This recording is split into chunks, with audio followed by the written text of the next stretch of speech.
오늘의 전뉴스입니다. 별장 성접대 의혹으로 검찰 과거사 진상조사단의 조사를 받아온 김학의 전 법무부 차관에 대한 재수사 여부가 오늘 결정될 것으로 보입니다. 과거사위원회는 오늘 회의에서 김 전 차관 사건을 대검찰청에 수사 의뢰하는 안건을 논의하기로 했습니다. 이른바 환경부 블랙리스트 의혹과 관련해 김은경 전 환경부 장관의 구속영장 심사가 오늘 열립니다. 구속영장이 발부될 경우 김 전 장관은 환경부 블랙리스트 의혹의 첫 구속자이자 현 정부 출범 이후 장관 출신 인사의 첫 번째 구속 사례가 됩니다. 문재인 정부 2기 내각에 대한 국회 인사청문회가 오늘 국토교통부 최정호 장관 후보자를 시작으로 모레까지 이어집니다. 야당은 송곳 검증을 벼르고 있고 여당은 정치 공세라며 맞설 것으로 보여 치열한 공방이 예상됩니다. 청와대가 경기가 어려워도 주택시장을 경기 부양의 수단으로 사용하지 않겠다고 밝혔습니다. 윤종원 청와대 경제수석은 서민과 중산층의 주거 안정을 위해 부동산 가격은 더 안정돼야 한다고 강조했습니다. 어제 오후 인천 영종도의 한 호텔 사우나에서 불이 나 280여 명이 대피하는 소동이 벌어졌습니다. 낚시를 하던 동호회 회원이 밀물에 고립됐다가 구조됐고 등산객 실족 사고도 잇따랐습니다. 오늘은 아침까지 춥다가 낮부터는 서울의 기온이 14도까지 오르는 등 평년 기온을 회복하겠습니다. 미세먼지 농도는 수도권 등 중부지방과 강원 영서 등 일부 내륙에서 나쁨 수준을 보이겠습니다.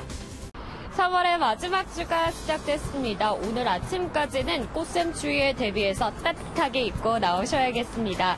지금 일부 지역에서는 기온이 영하권까지 떨어졌습니다. 지금 진주는 영하 1.3도, 천안은 영하 0.3도까지 내려가 있고요. 서울도 3.8도 가리키고 있습니다. 그래도 낮부터는 기온이 점차 오르면서 꽃샘추위는 누그러집니다. 서울 14도, 천안 15도까지 오르겠습니다. 일교차는 15도 안팎으로 크게 벌어지겠습니다. 날이 풀림과 동시에 어김없이 다시 먼지 농도가 짙어집니다. 수도권과 강원, 세종과 충북에서는 종일 나쁨 수준을 보이겠고요. 오후에는 국외미세먼지가 유입되면서 대전과 충남, 전북과 광주, 경북의 공기가 탁해지겠습니다. 오늘 제주도 남쪽 해상에서 동진하는 고기압의 가장자리에 들어 전국에 가끔 구름 많겠습니다. 동해안과 일부 영남 내륙, 전남 동부에서는 건조주의보가 발효 중입니다. 여기에 영동에서는 강풍주의보까지 내려져 있는데요. 불씨 관리 잘해주셔야겠습니다. 이 시각 전주 1.8도, 대구는 1.2도로 시작합니다. 한낮에는 서울 14도, 전주 15도, 대구 16도까지 올라 봄을 느끼기 좋겠습니다. 내일과 모레는 중부 곳곳에서 비가 조금 내리겠습니다. 지금까지 서울 광화문에서 날씨 전해드렸습니다. 김학의 전 법무부 차관의 성폭력 의혹을 조사하는 대검찰청 진상조사단이 오늘 법무부 과거사위원회 그간의 조사 상황을 보고합니다. 조사단은 이 자리에서 재수사를 의뢰할 방침입니다. 6년 만에 재수사가 가시화되고 있다는 소식, 전민석 기자입니다. 대검찰청 진상조사단이 법무부 과거사위원회 정례회의에서 별장 성폭력 성접대 의혹을 받는 김학의 전 법무부 차관에 대한 중간 조사 상황을 보고합니다. 조사단은 김 전 차관과 관련된 여러 의혹 중 먼저 수사에 착수할 필요가 있는 부분을 정리해 보고할 방침입니다. 조사단 관계자는 조사가 어느 정도 진전된 혐의 중 공소시효가 남아있거나 공소시효를 극복할 수 있는 부분부터 골라 보고할 것이라고 말했습니다. 보고를 받은 과거사위원회가 재수사 권고를 의결하면 이를 법무부 장관이 검토한 뒤 최종 결정하는데 문재인 대통령까지 나서 진상을 규명하라고 밝힌 만큼 재수사가 시작될 것으로 보입니다. 명명백백하게 밝혀내지 못한다면 사정기관으로서의 공정성과 공신력을 회복할 수 없을 것입니다. 김 전 차관은 건설업자 윤중천 씨의 별장 등에서 여성을 성폭행하고 불법 촬영했다는 의심을 받고 있습니다. 6년 전 검찰은 이런 혐의에 대해 모두 무혐의로 결론 내렸지만 이 과정에서 외압이나 방해가 있었다는 의혹이 계속 제기되었습니다.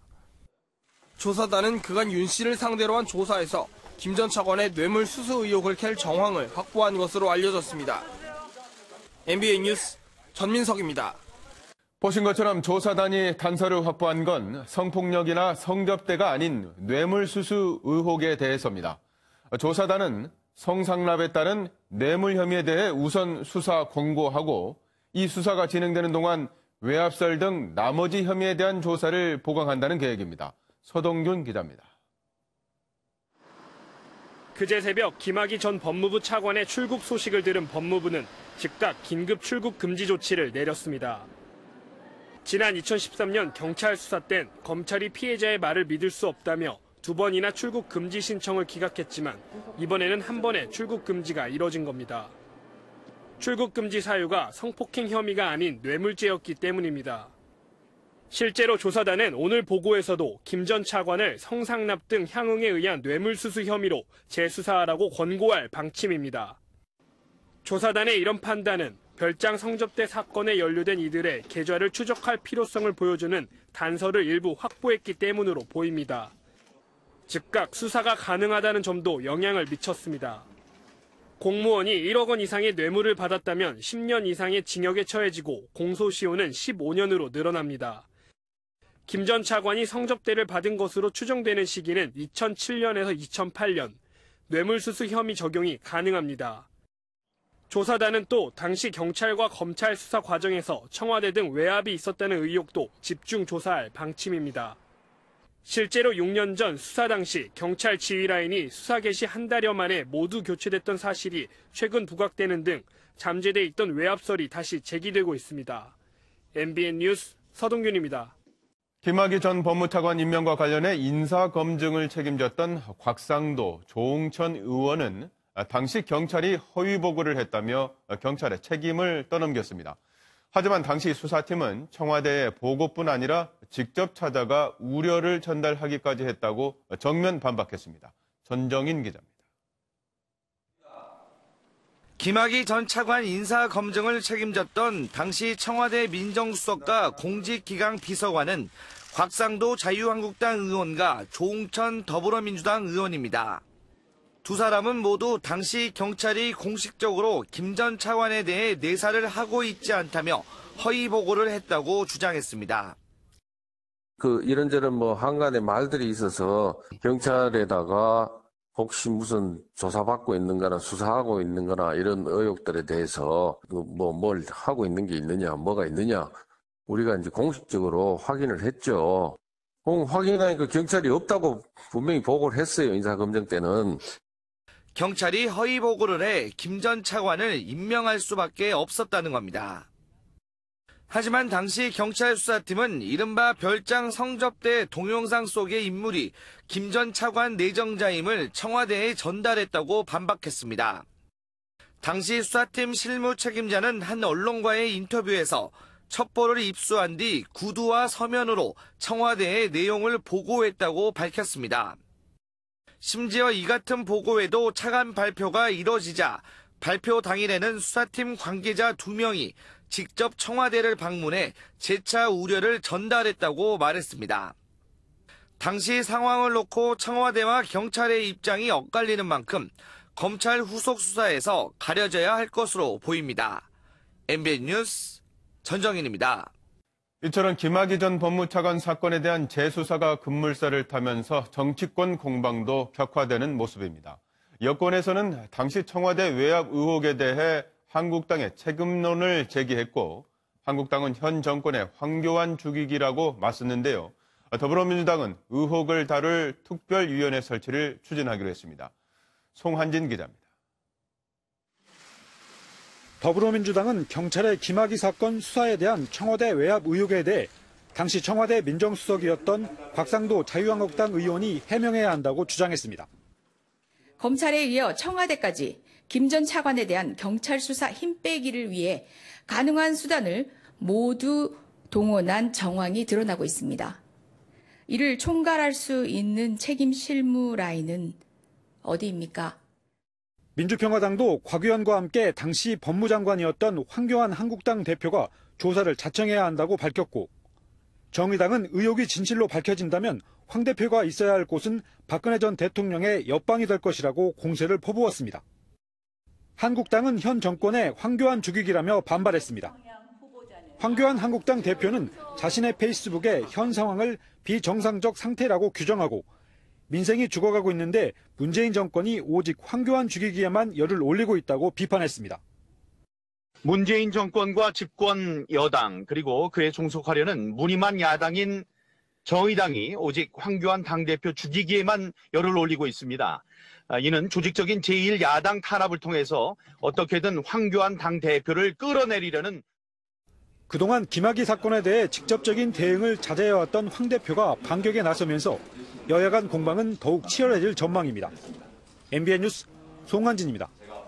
이부진 호텔신라 사장의 프로포폴 상습 투약 의혹을 수사 중인 경찰이 이 사장이 다녔던 성형외과 원장을 의료법 위반 등의 혐의로 입건하고 병원을 압수수색했습니다. 하지만 프로포폴을 쓴 양을 적어뒀어야 할 관리 장부가 사라진 것으로 알려져서 수사에 어려움이 예상됩니다. 이상주 기자입니다. 이부진 호텔신라 사장에게 수차례 프로포폴을 투약한 혐의를 받는 병원장이 입건됐습니다. 증거 제출을 놓고 이어진 신경전 끝에 강제 수사로 전환한 결과입니다. 지난 22일 해당 병원장을 입건한 경찰은 다음 날 압수수색 영장을 발부받아 병원 진료기록부와 병원 컴퓨터 기록 등을 확보했습니다. 이부진 사장 기록 확인하셨습니까? 영장은 어떤 혐의인가요? 하지만 혐의 입증에 필수적인 마약류 관리대장은 확보하지 못한 것으로 알려졌습니다. 경찰 관계자는 마약류 관리대장 보관 기간이 2년에 불과해 2016년도에 장부와 전산 기록 모두 병원에 남아있지 않았다고 밝혔습니다. 경찰은 식품의약품안전처 등 보건당국을 통해 병원에서 사용된 프로포폴의 양과 사용처 등을 조사할 예정입니다. 프로포폴 의혹을 언론에 제보한 간호조무사 조사를 마친 경찰은 조만간 이부진 사장의 입건 여부 등을 결정할 예정입니다. MBN 뉴스 이상주입니다. 이희진 씨 부모 살해 혐의로 구속된 김모 씨가 1년 전쯤 이 씨의 불법 주식 거래 등으로 손실을 본 투자 피해자와 직접 만났던 것으로 알려졌습니다. 숨진 피해자의 차량에는 위치 추적기까지 붙였던 것으로 조사되는데 오래전부터 치밀하게 계획된 범행이었을 가능성이 제기됩니다. 이재호 기자가 보도합니다. 이희진 씨 부모를 살해한 혐의로 구속된 김모 씨의 치밀한 계획 범행이 조금씩 드러나고 있습니다. 김 씨는 지난해 4월쯤 이 씨로부터 불법 주식 거래 등으로 피해를 본 투자자들의 인터넷 카페 모임 관계자를 한 차례 만난 것으로 알려졌습니다. 만남에서는 이희진 씨 관련 피해 사건에 대한 이야기를 주로 물어본 것으로 파악됐습니다. 피해자 차량에 위치 추적기를 부착해 이동 경로를 감시해온 것도 이런 만남이 있고 나섭니다. 경찰 관계자는 김 씨가 위치 추적기를 구입해 부착한 사실을 인정하고 있지만 부착 시기에 대해서는 말이 바뀌고 있어 추가 조사가 필요하다고 밝혔습니다. 김 씨 측 변호인은 계획 범행에 대해서는 인정하면서도 살인은 중국으로 도주한 중국인 공범의 범행이라고 주장하고 있습니다. 위치 추적기 관련해서는 부착해놓던 것이 맞는 것으로 저희가 뒤늦게 파악하고 있습니다. 살인 부분에 대해서는 본인이 하지 않았다고 주장. 경찰은 이번 주 안으로 사건을 검찰에 넘기는 한편 달아난 3명의 뒤를 쫓는 데 집중할 방침입니다. MBN 뉴스 이재호입니다. 연예계와 공권력 간 유착 관계를 수사하겠다며 시작된 강남클럽 버닝썬 의혹 수사가 50일 넘게 이어지고 있습니다. 150여 명의 경찰이 투입됐지만 현직 경찰 5명이 입건됐을 뿐 결정적인 증거는 아직도 찾지 못하고 있는데요. 수사가 자칫 흐지부지 끝나는 건 아닌지 벌써부터 우려가 나오고 있습니다. 박통일 기자입니다. 빅뱅의 전 멤버 승리가 2014년 자신의 SNS에 경찰 제복을 입고 올린 사진입니다. 일각에선 이 제복이 윤모 총경의 것이 아니냐는 의심을 내놓으면서 유착 의혹이 불거졌습니다. 윤 총경은 유리홀딩스 유인석 대표와 가수 최종훈과 함께 골프를 치고 승리와도 식사를 했다는 사실이 드러났습니다. 경찰은 윤 총경에 대해 2차례 경찰 수사를 진행했지만 윤 총경은 청탁은 없었다며 강하게 의혹을 부인하는 것으로 전해졌습니다. 경찰이 계좌와 통신 자료 등을 확보해 수사 중이지만 결정적인 증거를 찾지 못한 채 별다른 소득은 없는 것으로 전해졌습니다. 경찰의 유착 의혹을 밝혀낼 열쇠로 꼽혀온 미성년자 출입 무마 의혹 수사 역시 전직 경찰 1명이 구속됐을 뿐 별다른 진척이 없습니다. 현재까지 입건된 현직 경찰은 5명. 하지만 구속영장을 신청한 사람은 없습니다. 클럽과 연예인, 경찰과의 유착고리를 밝혀내겠다며 150명이 넘는 인력을 투입한 것에 비교하면 자칫 용두사미로 끝날 수 있다는 지적이 나오는 이유입니다. MBN 뉴스 박통일입니다. 클럽 버닝썬을 둘러싼 의혹이 갈수록 커지고 있습니다. 국내를 넘어서 해외 인사로도 확장하고 있는 건데요. 버닝썬 지분을 가진 해외 투자자의 정체가 다시 주목받는가 하면 승리의 성매매 알선 의혹 당시 자리에 있었다는 해외 지인이 승리의 해명과 차이가 있는 글을 올렸다고도 전했습니다. 고정수 기자입니다. 클럽 버닝썬의 지분 구조를 보면 가수 승리의 우호 지분 중 일명 린사모라는 여성이 20%를 갖고 있습니다. 린사모는 승리가 투자를 이끌어냈다고 알려졌으며 주주 명부상 대만에 국적을 둔 투자자입니다. 해외 호텔과 카지노 업계 관계자란 소문도 나왔지만 정체가 묘연해 돈 세탁 등 여러 의혹이 더 커지는 상황입니다.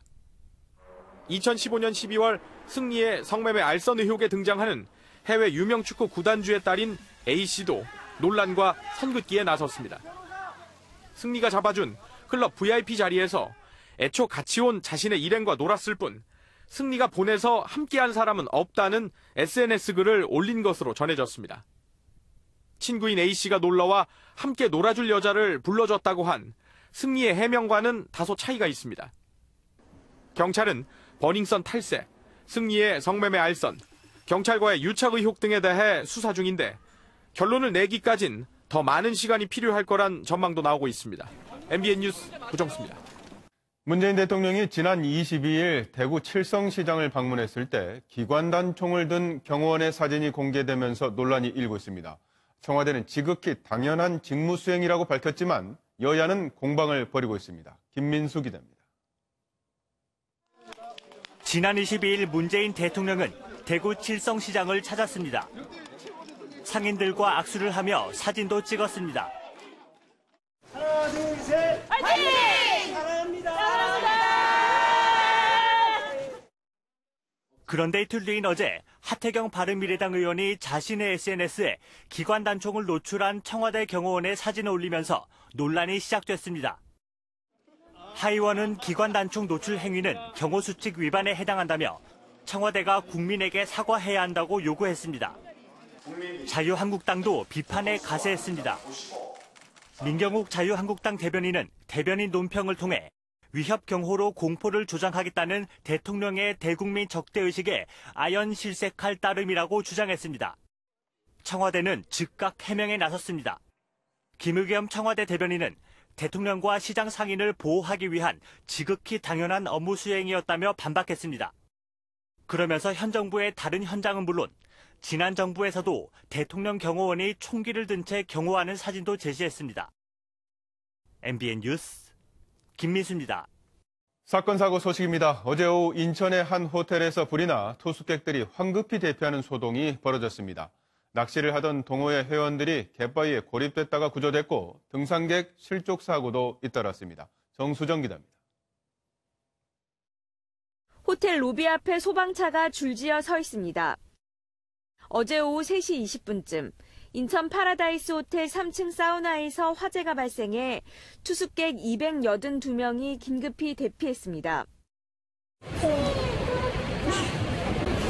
측에서는 최선을 다했지만 여기 머물러 있는 고객 입장에서는 불만족스러운 건 사실이고.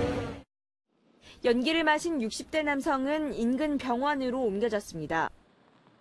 소방당국은 정확한 화재 원인을 조사하는 한편 안전확보 차원에서 소방차를 밤사이 현장에 배치했습니다.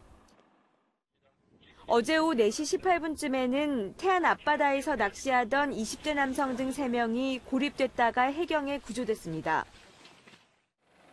봄철 산행사고도 잇따랐습니다. 어제 오후 서울 관악구 산성산 칼바위 능선 주변에서 40대 남성이 10m 아래로 추락했다가 산악구조대에 구조됐고 북한산에서는 발을 헛디딘 50대 여성이 왼쪽 발목을 다쳐 산악용 들것에 실려 내려오기도 했습니다. MBN 뉴스 정수정입니다. 청와대 국민청원 게시판에 헤어진 남자친구로부터 3년 동안 몰카 촬영 피해를 당했다는 글이 올라와 논란이 일고 있습니다. 피해 여성은 가해자가 법정 최고형을 받게 해달라고 호소하고 있습니다. 서영수 기자입니다. 청와대 국민청원 게시판에 올라온 거제도 조선소 성폭행 피해자입니다라는 제목의 글입니다. 청원이 시작된 지 하루 만에 13,000명 넘게 동참했습니다. 자신을 90년생 여자라고 밝힌 청원인은 지난 2016년부터 약 3년 동안 남자친구로부터 몰래카메라 피해를 당했다고 주장했습니다.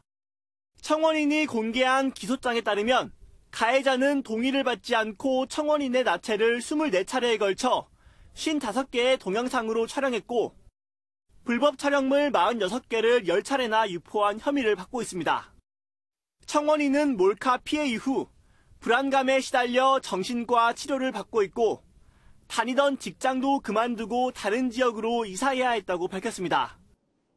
특히 가해자는 불구속 상태로 재판을 받으며 합의해주기만을 요구하고 있다며 법정 최고형을 내려줄 것을 호소했습니다. 하지만 실제 몰카범죄 가해자들이 1심에서 징역형을 선고받은 사례는 겨우 5%에 불과한 상황입니다. 형량 자체가 현실적으로 너무 낮다는 걸 좀 강하게 처벌을 하게 되면은 아무래도 그런 행위들이 많이 줄어들겠죠. 다음 달로 예정된 1심 선고에서 피해자의 고통을 조금이나마 씻어줄 수 있는 판결이 나올지 주목됩니다. MBN 뉴스 서영수입니다. 100억 원을 넘게 들여서 문을 연 남북 공동연락사무소에서 북측이 갑자기 철수를 한 지 나흘이 지났습니다. 북측은 이에 대한 해명 대신 남한을 향한 비난 공세에 공을 들이는 모습입니다. 연장현 기자가 보도합니다. 남조선이 미국의 악랄한 제재 압박 책동에 추종하면서 꼭두각시 노릇을 하고 있다. 남조선이 중재자 역할, 촉진자 역할을 떠드는 것은 자기 처지를 모르는 주제 넘은 처사다. 북한의 대외 선전 매체인 통일신보에 실린 수위 높은 대남 비난 문구들입니다. 북한 매체들은 이처럼 남측의 대미 공조에 대한 공세를 강화했지만 남북 공동연락사무소 철수에 관한 보도는 일절하지 않고 있습니다. 우리 측은 어제도 개성 남북연락사무소에 평소보다 많은 인원을 남겨 북측에 우리의 메시지를 전달했습니다. 상황을 예단하지 않고 지켜보면서 조속히 대응 연락사무소가 정상 운영될 수 있도록 노력해 나가겠다. 통일부 관계자는 남측 인원들의 신변 안전 문제와 관련해 연락사무소와 수시로 연락을 주고받고 있다며 북측으로부터 받은 연락은 없다고 설명했습니다. 남북연락사무소는 개소 이후 한 달에 약 80회씩 연락 협의가 이루어졌지만 하루아침에 교류가 단절된 셈입니다. 김창수 연락사무소 부소장 등은 오늘 아침 8시 반쯤 평소처럼 출경해 개성 남북연락사무소로 향할 예정입니다. MBN 뉴스 연장현입니다. 환경부 산하기관 임원 교체에 개입했다는 의혹을 받는 김은경 전 환경부 장관의 구속영장 심사가 오늘 열립니다. 구속 여부는 오늘 밤 늦게나 내일 새벽 결정될 것으로 보이는데 심사 결과는 앞으로 이어질 수사에 큰 영향을 미칠 것으로 보입니다. 강세현 기자입니다. 이른바 환경부 블랙리스트 의혹과 관련해 김은경 전 환경부 장관에 대한 영장 실질 심사가 오늘 오전 서울 동부지법에서 열립니다. 앞서 검찰은 범죄 사실이 소명됨에도 혐의를 부인하고 있다며 김 전 장관에 대해 구속영장을 청구했습니다. 현 정부 장관 출신 인물이 영장 심사를 받는 건 이번이 처음입니다. 검찰은 김 전 장관이 권한을 남용해 한국환경공단 등 환경부 산하기관 임원 교체에 개입한 것으로 보고 있습니다.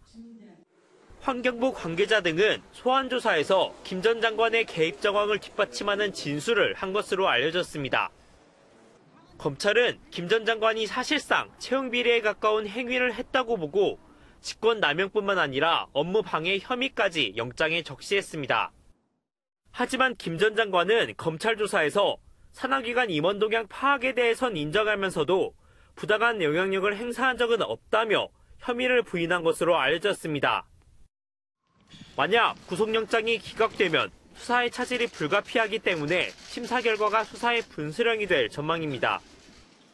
김 전 장관에 대한 구속영장 발부 여부는 오늘 밤 늦게나 내일 새벽쯤 결정될 것으로 보입니다.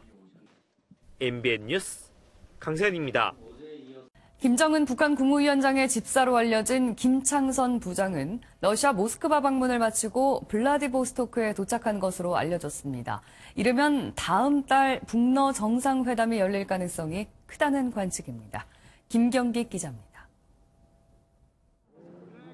김정은 위원장의 대외 의전을 담당하는 김창선 북한 국무위원회 부장이 러시아 모스크바 방문에 이어 블라디보스토크에 도착했습니다.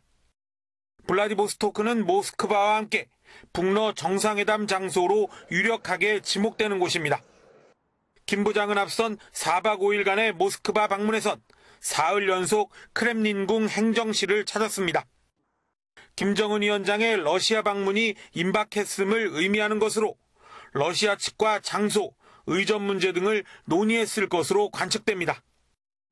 김 부장이 모스크바에 이어 블라디보스토크까지 방문하면서 다음 달 북러 정상회담 가능성에 무게가 실립니다. 실제 김 부장은 싱가포르와 하노이 북미 정상회담 때도 2, 3주 전에 미리 현장을 둘러보고 동선을 살펴본 바 있습니다. 북한의 이 같은 움직임은 러중과의 공조를 과시해 대북 제재 완화를 거부하는 미국을 압박하려는 의도가 담긴 것으로 풀이됩니다.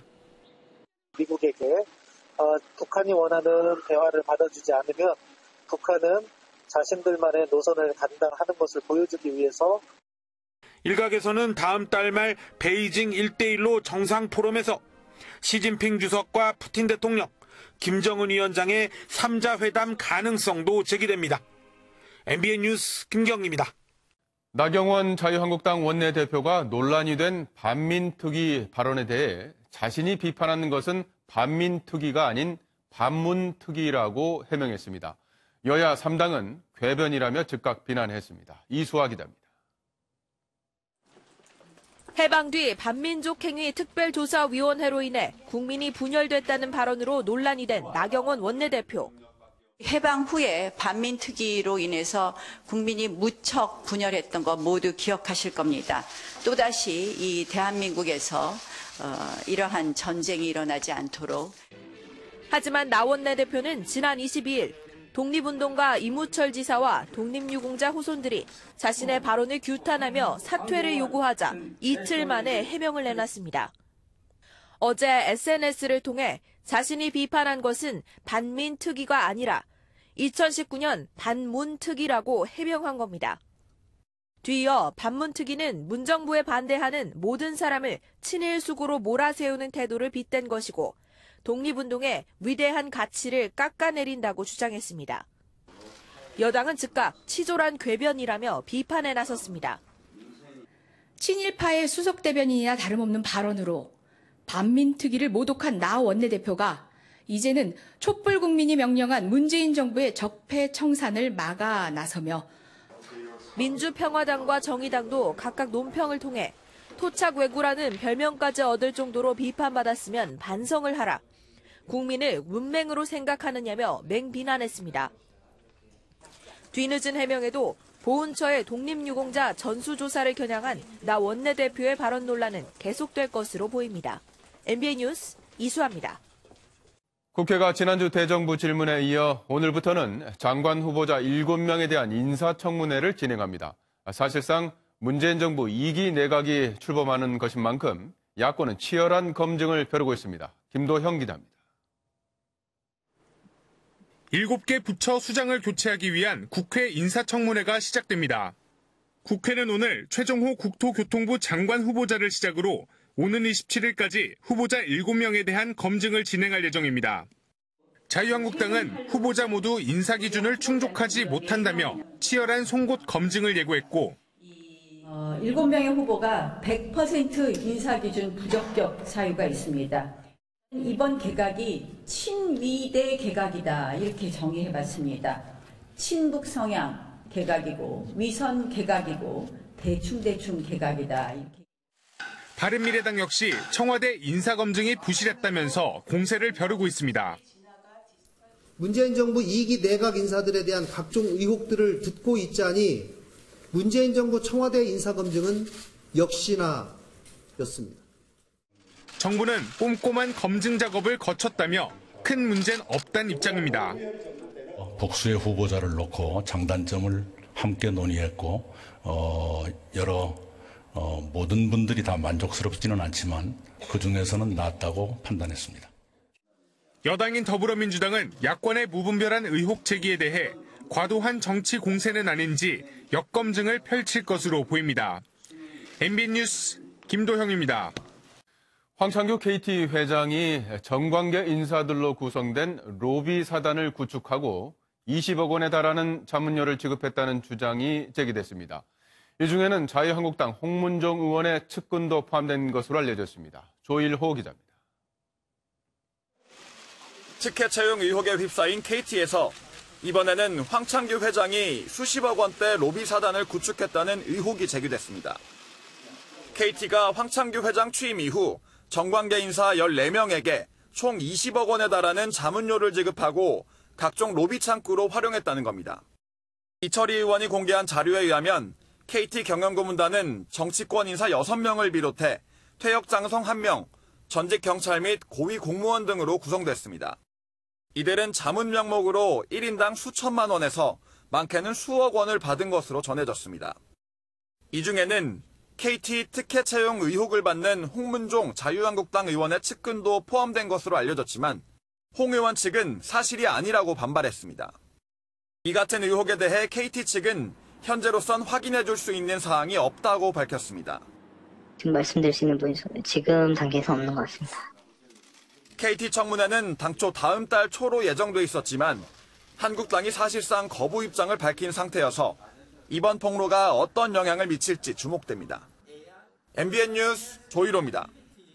1,300여 명을 싣고 항해하다 엔진 고장으로 표류하던 노르웨이 유람선이 무사히 인근 항구에 들어왔습니다. 조금만 더 표류가 길어졌으면 암초에 부딪혀서 좌초될 수 있었던 아찔한 상황이었습니다. 신재우 기자입니다. 항해 중인 배가 급격하게 흔들리자 천장이 무너져 승객의 머리 위로 떨어집니다. 화분을 비롯해 객실 내의 가구들은 미끄러지듯 이리저리 움직입니다. 승객들은 초조한 마음으로 구명조끼를 입고 구조를 기다려봅니다. 1,300여 명을 싣고 항해하던 바이킹 스카이호가 엔진 고장으로 노르웨이 서부 해안을 표류하기 시작한 건 현지 시각 23일. 고장난 배가 암초지대에 근접하면서 좌초 위험성까지 대두됐지만 다행히 엔진이 재가동되면서 무사히 인근 항구인 몰대로 들어왔습니다. would slide across the room, slide back, and with it came people and glass. It was a very dangerous situation, frankly. 입항 전 유람선의 구조 신호를 받은 노르웨이 당국은 헬기를 동원해 400명이 넘는 승객과 승무원을 대피시키는 작업을 벌였습니다. The beauty is everyone here was talking to each other, and I think that helped us process it. And I believe everyone's doing very nicely. 입항 당시 승객 436명과 승무원 458명이 배에 남아 있었는데 17명이 다쳐 병원으로 이송됐고 그중 2명은 중상을 입은 것으로 알려졌습니다. MBN 뉴스 신재우입니다. 마약 중독 환자를 위한 지정병원이 제 역할을 못하고 있다는 내용 며칠 전 전해드린 바 있는데요. 지정병원에 가지 못하거나 출소한 지 얼마 안 된 마약 중독자들은 사회복귀를 도와주는 시설을 찾기 마련인데요. 실태는 어떨까요? 박자은 기자가 취재했습니다.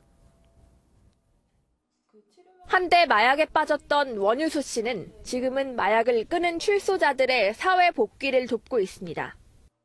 사회에 다시 나가는 게 마약을 끊기만큼 어렵다는 걸 몸소 체험한 뒤 재활 공동체를 만든 겁니다. 하다못해 저가 5, 6번 이상이고 많게는 막 15번. 가족도 떠나고 직장도 떠나고 돈도 없고 뭐 하다못해 머물 곳도 없고 이 지경이 돼야 이제 뭐. 이런 재활 공동체는 전국에 5곳뿐. 중독자라는 사회적 편견 때문인지 정부 지원도 후원도 많지 않아 대부분 입소비로 운영할 수밖에 없습니다. 월 한 60석 달에. 그리고 관리 운영비는 24만 원. 근데 조금 오르긴 했어요. 저희는 자립이 최우선이에요. 그래서 제가 정부 보조금 받으려고 하는 이유도 후원으로 모든 걸 충당할 수는 없어요. 재활 여건이 열악하다 보니 마약에 다시 손을 대는 이들도 적지 않습니다. 이렇게 주택가 안에 있는 작은 시설에선 3명이 생활하고 있는데요. 최근 통계를 보면 마약사범 1,500여 명 중 700여 명이 3년 안에 다시 수감됐습니다. 미국 같은 경우에는 법원, 그다음에 검찰, 변호사, 그리고 복지사 다 의논을 해서 얼마나 잘 지내는지 계속 관찰을 해요. 이 사람들이 그러면 나왔을 때는 어떻게 체계적으로 좀 관리가 되는 게 필요한데 그런 사회적으로 이제 인적 물적 지원이 부족한 것이죠. 갈수록 급증하는 마약 중독자들이 사회의 일원으로 복귀할 수 있도록 국가적 사회적 지원이 필요한 시점입니다. MB 뉴스 박지안입니다. 윤종원 청와대 경제수석이 현재 주택시장에 대해 주택시장은 지난해 9.13 대책과 공시가 현실화 등을 통해 진정되고 있다고 진단하며 경기 여건상의 어려움이 있더라도 주택시장을 경기 부양수단으로 사용하는 일은 없을 것이라고 밝혔습니다. 그러면서 서민 중산층의 주거 안정을 위해 하향 안정기조가 계속돼야 한다고 말했습니다.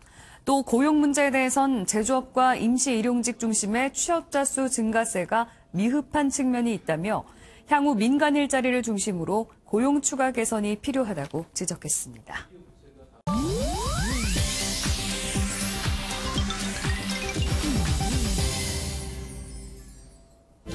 인터넷 마글마글입니다. 미국 뉴욕 지하철에서 70대 할머니가 무차별 폭행을 당해 충격을 주고 있습니다. 지하철에 앉아있는 할머니에게 한 남성이 다가가더니 다짜고짜 발길질을 하는데요. 갑작스런 폭행에 할머니는 팔로 얼굴을 감싸보지만 속수무책입니다. 해당 현상은 인터넷을 통해 빠르게 확산했고 뉴욕 경찰은 사건 발생 2주 만에 범인을 붙잡았는데요. 할머니가 폭행당하는 동안 영상을 찍은 시민을 포함해 아무도 남성을 말리지 않은 것으로 알려져 비난의 목소리가 더욱 커지고 있습니다. 다음 달 1일부터는 마트 갈 때 장바구니 꼭 챙기셔야겠습니다. 대규모 점포와 슈퍼마켓, 제과점 등에서 일회용 비닐봉투 사용 단속이 강화되는데요. 이전 규제 단속에 포함되지 않았던 제과점에서도 앞으로 비닐을 사용하려면 돈을 내고 사야 합니다. 단 생선이나 고기처럼 물기가 있거나 포장되지 않은 채소는 비닐 사용이 허용되는데요. 서울시는 적발 시 최고 300만 원의 과태료를 부과하겠다고 한 가운데 규제 대상에서 제외된 전통시장에서는 당분간 비닐을 사용할 수 있게 됩니다. 요즘엔 장바구니도 필요 없이 온라인 쇼핑을 이용하는 분들 많으실 텐데요. 특히 30, 40대 사이에선 새벽 배송이 큰 인기를 끌고 있습니다. 새벽 배송은 전날 밤까지 온라인을 통해 식품을 주문하면 다음날 아침 문 앞에 배송되는 시스템인데요. 새벽 배송이 등장한 이후 온라인 식품 거래는 지난해보다 28.2% 성장한 것으로 나타났습니다. 황금 같은 주말에 마트에서 줄을 서서 장을 보는 대신 짧은 여행을 즐기거나 문화생활을 할 수도 있게 됐다는데요. 쇼핑의 변화가 삶의 스타일까지 바꿔놓고 있습니다. 아세안 3국 국빈 방문 기간 문재인 대통령이 말레이시아에서 인도네시아어로 인사말을 해 외교 결례라는 논란이 일었는데요. 정작 당사국인 말레이시아 측은 크게 개의치 않는다고 해서 이목이 집중되고 있습니다. 말레이시아 정부는 외신과의 인터뷰에서 해당 논란에 대해 큰 문제가 아니다라는 반응을 보이며 인도네시아뿐 아니라 말레이시아에서도 쓸 수 있는 말이라고 밝혔는데요. 외교부 장관까지 나서 사과하기까지 했던 인사말 논란은 당사국의 이 같은 반응으로 수그러들 것으로 보입니다. 인터넷 마글마글이었습니다. 다음은 화제 영상입니다. 여기 도전 그 자체로 금메달 자격이 충분한 할머니가 있는데요. 금메달보다 더 좋은 게 있으면 드리고 싶네요. 운동화 끈을 질끈 동여매는 이분. 그리곤 장대 높이 뛰기를 연습하는데요. 여기에 포환 던지기와 허들까지 올림픽 나가시는 거 아니죠? 올해로 84살이라는 할머니는 철인 5종 경기를 준비 중인데요. 어릴 때부터 운동을 즐겨 했고 25년 전엔 육상을 시작하셨다네요. 할머니, 저희도 응원할게요.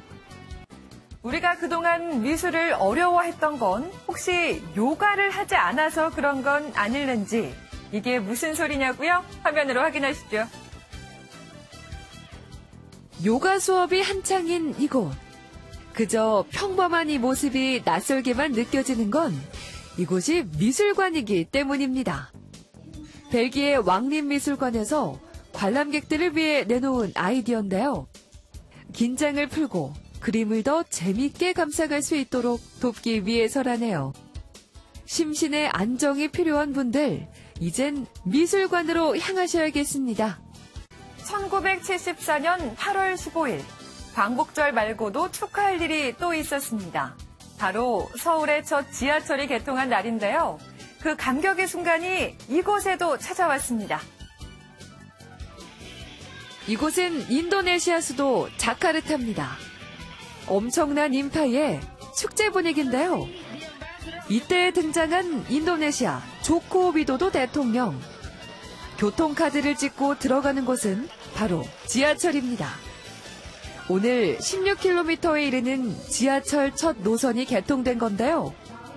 이제 자카르타는 교통지옥이란 오명을 벗을 수 있을까요? 지금까지 굿모닝 월드였습니다. 3월의 마지막 주가 시작됐습니다. 오늘 아침까지는 꽃샘추위에 대비해서 따뜻하게 입고 나오셔야겠습니다. 지금 일부 지역에서는 기온이 영하권까지 떨어졌습니다. 지금 진주는 영하 1.3도, 천안은 영하 0.3도까지 내려가 있고요. 서울도 3.8도 가리키고 있습니다. 그래도 낮부터는 기온이 점차 오르면서 꽃샘추위는 누그러집니다. 서울 14도, 천안 15도까지 오르겠습니다. 일교차는 15도 안팎으로 크게 벌어지겠습니다. 날이 풀림과 동시에 어김없이 다시 먼지 농도가 짙어집니다. 수도권과 강원, 세종과 충북에서는 종일 나쁨 수준을 보이겠고요. 오후에는 국외미세먼지가 유입되면서 대전과 충남, 전북과 광주, 경북의 공기가 탁해지겠습니다. 오늘 제주도 남쪽 해상에서 동진하는 고기압의 가장자리에 들어 전국에 가끔 구름 많겠습니다. 동해안과 일부 영남 내륙, 전남 동부에서는 건조주의보가 발효 중입니다. 여기에 영동에서는 강풍주의보까지 내려져 있는데요. 불씨관리 잘해주셔야겠습니다. 이 시각 전주 1.8도, 대구는 1.2도로 시작합니다. 한낮에는 서울 14도, 전주 15도, 대구 16도까지 올라 봄을 느끼기 좋겠습니다. 내일과 모레는 중부 곳곳에서 비가 조금 내리겠습니다. 지금까지 서울 광화문에서 날씨 전해드렸습니다.